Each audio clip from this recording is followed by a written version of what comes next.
नमस्कार प्यारे विद्यार्थियों, मैं हूं प्रेम प्रकाश गुर्जर और आज आपके लिए टॉपिक लेकर आया हूं अष्टछाप के कवि। अष्टछाप के कवि कौन कौन से हैं और अष्टछाप क्या है। तो चलिए शुरुआत करते हैं स्लाइड की। अष्टछाप क्या है?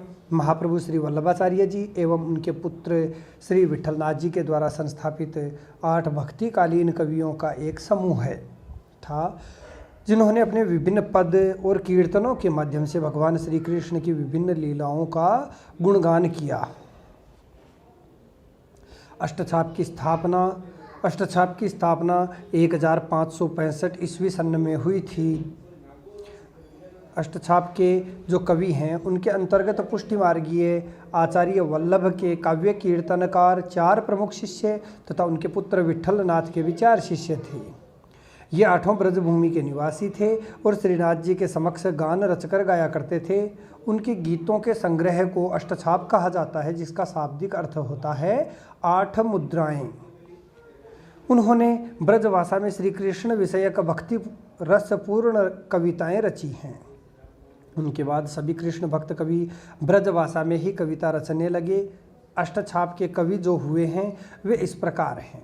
अष्टछाप के जो 8 कवि हैं उनमें सबसे बड़े थे कुम्मन दास जी, उसके बाद नंबर आता है सूरदास जी का, फिर परमानंद दास, कृष्णदास, गोविंद स्वामी, नंददास, चेत स्वामी और चतुर्भुज दास।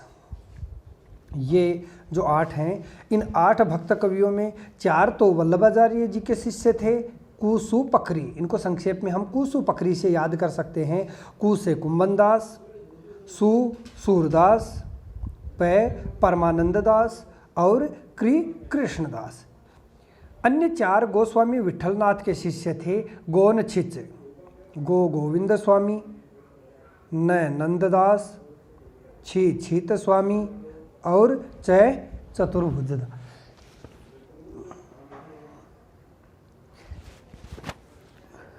ये 8 भक्त कवि श्रीनाथ जी के मंदिर में नित्य लीला में भगवान श्री कृष्ण के सखा के रूप में सदैव उनके साथ रहते थे। इस रूप में इन्हें अष्ट सखा की संज्ञा से जाना जाता है। छीत स्वामी और गोविंद स्वामी का कोई ग्रंथ नहीं मिलता। चतुर्भुज दास की भाषा प्रांजलता महत्वपूर्ण है। इनकी रचनाएं द्वादश यश, भक्ति प्रताप आदि है। संपूर्ण भक्ति काल में किसी आचार्य द्वारा कवियों, गायकों तथा कीर्तनकारों के संगठित मंडल का उल्लेख नहीं मिलता है।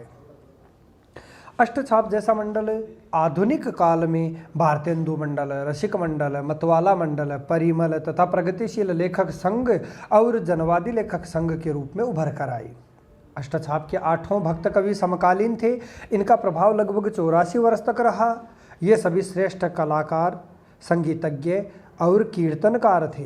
गोस्वामी विठलनाथ ने इन अष्टभक्त कवियों पर अपने आशीर्वाद की छाप लगाई, अतः इनका नाम अष्टछाप पड़ा। धन्यवाद साथियों, उम्मीद करते हैं कि आपको अष्टछाप का ये टॉपिक समझ में आया होगा। फिर एक नए टॉपिक के साथ मुलाकात होगी। तब तक के लिए वंदे मातरम, जय हिंद।